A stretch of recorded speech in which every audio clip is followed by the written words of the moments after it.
drink you take, I'll be watching you. Every slurp you take.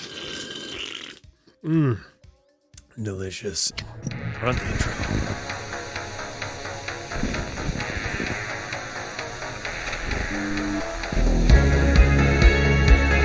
Matt, look out! Look out! There's something! Look out, Matt! Oh, God! Oh, my God!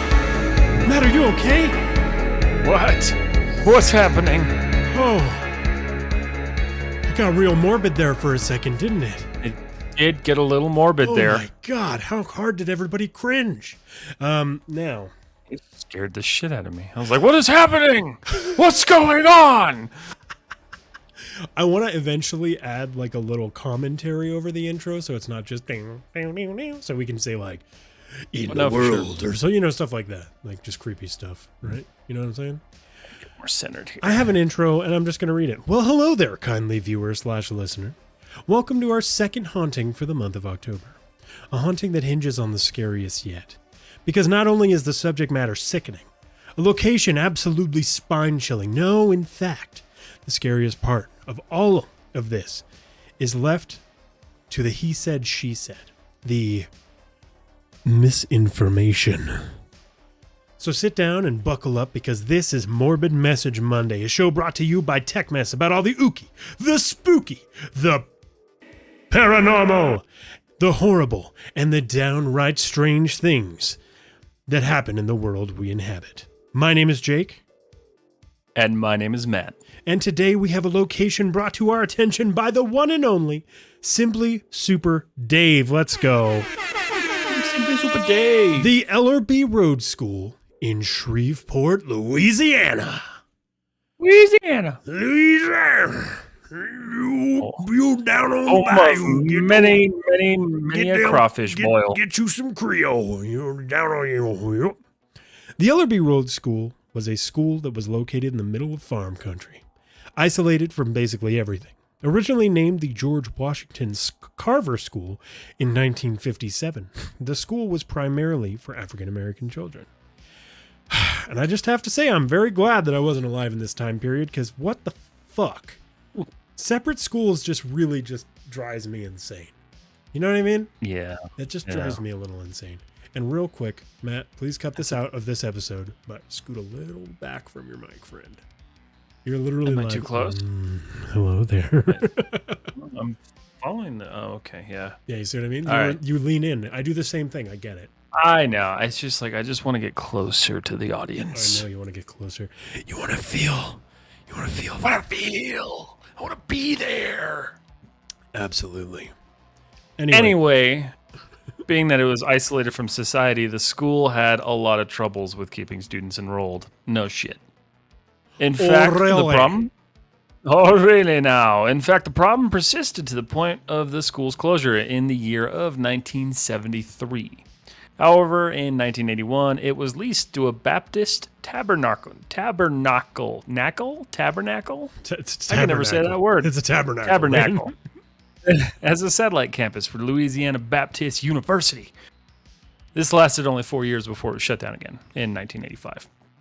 Many speculate that the location was the actual problem here, being that it's so remote and nobody wants to drive all the way out there and make that trip. And certainly don't want to live in the area, because why would you? Yeah. That being said, however, there were many who believe something more paranormal is to blame. Is the Ellerbe Road School haunted? Now, this next area that I'm going to get into, I want to give a sensitive viewer warning. Let's treat it as a, we'll just call it a sensitive viewer warning. If you have a weak stomach, stuff like that, this stuff is pretty disgusting that we're about to talk about. So, there's your warning. For decades, the locals in the area talked about the janitor, Quentin Gimple, and how he would molest children within the school.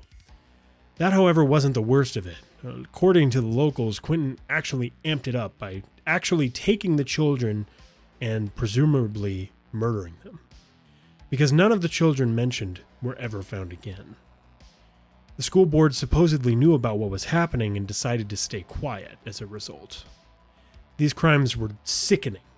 How could somebody do that to a child? And how dare that school board allow these horrific acts to take place?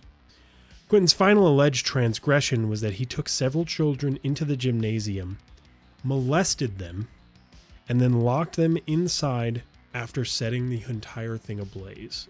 Again, these are all horrific accusations of said janitor, Quentin Gimple, and many wanted to see him locked up for his crimes. Well, that part actually did happen. Quentin Gimple was apprehended and sentenced to life in prison. And they all had lived happily ever after, right? Right? Wrong! See, what many didn't know is that Quentin Gimple was actually just a simple janitor. These transgressions were in fact completely false, and the locals in the area were spreading egregious misinformation. In fact, the police arrested Quentin without even doing a solid investigation on the dude. In 2017, a new light was brought to Quentin, however. He was released from prison after the police found that none of the children who were kidnapped or the supposed fire even existed. Misinformation is the real horror of the Ellerbe Road school. Well, it doesn't end there, however. In fact, here's a word-for-word testimony from former Sheriff Abe Westerman, whose department was responsible for the arrest. Now, I'm going to do a weird accent, and y'all are just going to deal with it. Now, to be frank, we never asked for names. But I remember thinking, damn, this sounds pretty serious. He probably did it. And took him in. So, I mean, that's not at all how that works, right? In fact, the fuck is any sheriff's office thinking taking in someone with literally zero evidence provided? Like, zero, guys. There's none. Well, it's a bunch of he said, she nada. said. Zip, zilch, nada. Okay? Yeah, so, okay, with literally zero evidence provided, that's like me going, hey, Sheriff, I heard Jimmy down at the bar killed his ma.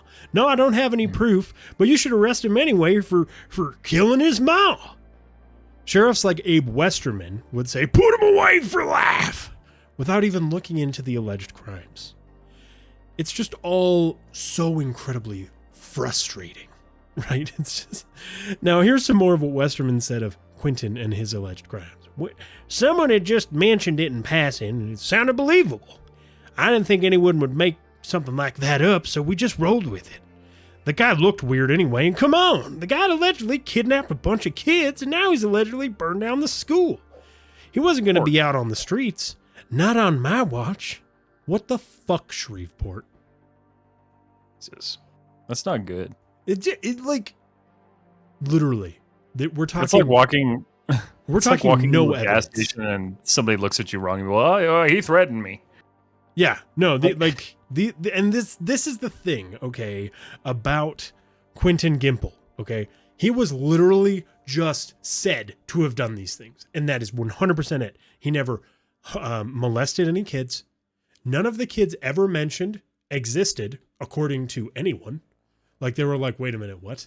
This shit's not real. Like, he didn't molest anybody. Yeah, okay, he's a weird janitor, but like, right. They were basically just spreading disinformation about the guy, and the motherfucker went to prison for this. Okay, now, okay, go ahead. Being weird isn't a crime. Being weird is not a crime. Otherwise, we'd all be in jail. Cheers. Here's the really awful thing: many of Shreveport's residents still believe Quentin did it. He did it. Yep, he did it, damn. Oh, he did it. Even with the evidence, or lack thereof, one resident was quoted saying, "The crime sounds so heinous that I'd rather be safe than sorry with this guy. Who knows what he's actually capable of?" That's fucked up. That's horrible. He's weird. I don't like him. Put him away. Yeah, he's weird. Somebody said he did something, so therefore he did it. I really feel bad for this poor dude. None of them even stop to think of the ramifications of this horrible, horrible story. And what it did to his life. Yeah, just what it did to his life and what it did to everything. Like, that's just so jacked up. Like, 2017, when was he arrested officially? You know what? I'm going to look that up. Because I assume he wasn't released. Like in the 70s, I'm pretty sure. Yeah. Yeah, he was released after 45 years. Oh, that's fucked up. Yeah. He was released after 45 years in prison. I mean, to be fair, you're coming out a millionaire because you're gonna have to sue the shit out of the place that arrested you. Do you think he actually did? No, probably not. Of course not. He was probably just happy to get out of there, but that's just so sad. It's horrible. Now, in spite of it being horrible, Quentin did remain positive in light of the news that he was going to be released, okay, after 45 years of false imprisonment.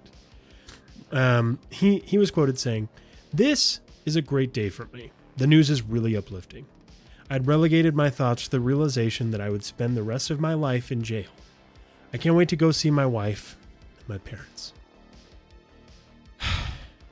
This is the worst part. Now, unfortunately for Quentin, both his parents had passed away by the time he was released. Oh, Mom. And his wife had moved to Biloxi with his half-brother in 1993. Oh, come on. In 1993, guys. Damn. Now, granted, that was like 20 years after he was, imprisoned, but... Yeah, I mean, why at that is point, I guess you half-brother? assume... Right. I guess you assume that they wouldn't get out. Well, maybe he looked like him. Man. Maybe he was creepy and weird, too. This poor fucking dude.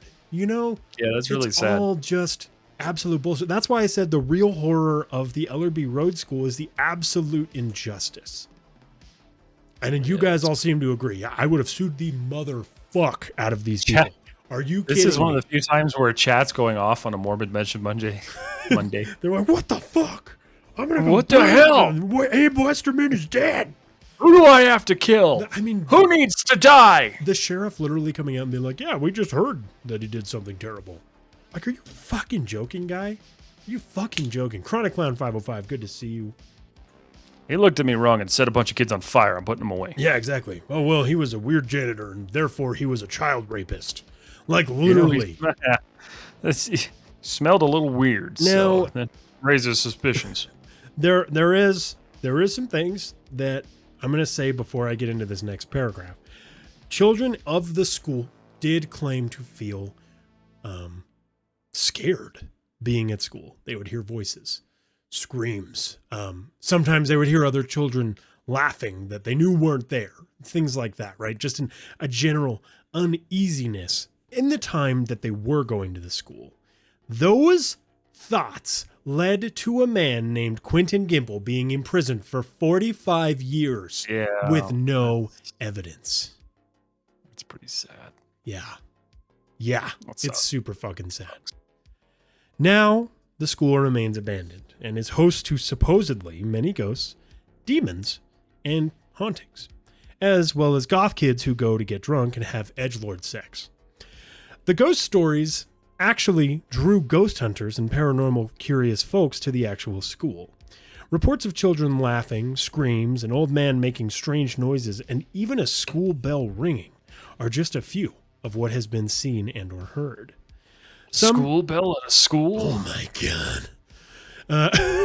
Good god, this school's haunted.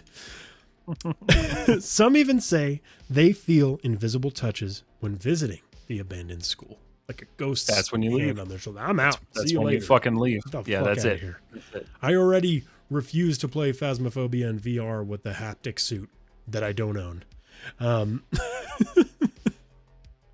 Now, some of the more outlandish rumors were as such. An abandoned water tower on the this is real. This is a real rumor about this school, and I'm going to tell you guys, and I was so excited to find this because it's so fucking out there. Okay? A lot of people said that there's an abandoned water tower on the property. There is one there. That supposedly, when you would climb up to the very top and you would look into the waters inside of the tower, you would see the day and how you would die. Like when and how you would die by looking into the waters. Okay.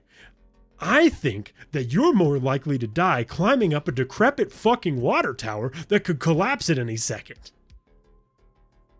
Too many people fell off, so they just started making stories up. Yeah, they started making shit up. We can't tear that down. Just make up a story. Maybe they won't go back up there again. Yeah, I mean, don't climb the fucking tower, people. It's kind of obvious. You're not going to see the way, when, and where you die. Real quick, Monsanto High School is haunted. I have seen shadow people while working overnight security. Also, lockers would open and close. Fuck. Chronic Clown, you need to send me right now on Facebook. Send me absolutely everything you have on scary Monsanto High School, and we will make it next week's episode. We'll do a local episode. I would love a local. Would love it. Absolutely. 100%. But yeah, I mean, there's a bunch of stuff like that. Now, I saw your death. It was in the water tower. Exactly. Your death is right now when you fall into this water tower and you can't get out. And you turn into Elisa Lam. Oh my God, that's dark.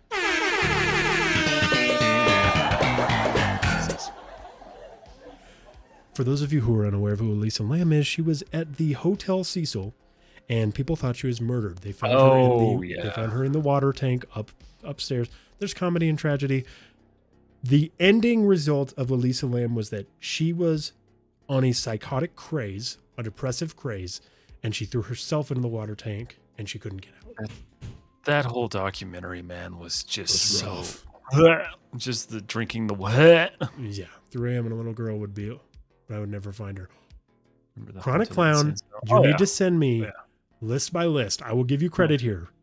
Love it. We will do a local episode. Do you remember the Haunted Insane Asylum on Edith? It got demolished. I never got to see it in person. I saw it. Anyway, Matt, continue what you were going with. Okay. There was even a boar that was found sacrificed in the supposed satanic ritual. In fact, there were a lot of reports of satanic rituals usage at the school, earning it the nickname Satan School. Satan School. Satan School. Satan School. Pentagrams are painted all over the school, and beyond that, there are signs of blood, animal or not, strewn around the school. That being said, nature now seems to have basically taken ownership of the school, and it's due for demolition at an unknown time now. Yeah, apparently, I mean, somebody has it scheduled to be demolished, but they don't have like a time based here.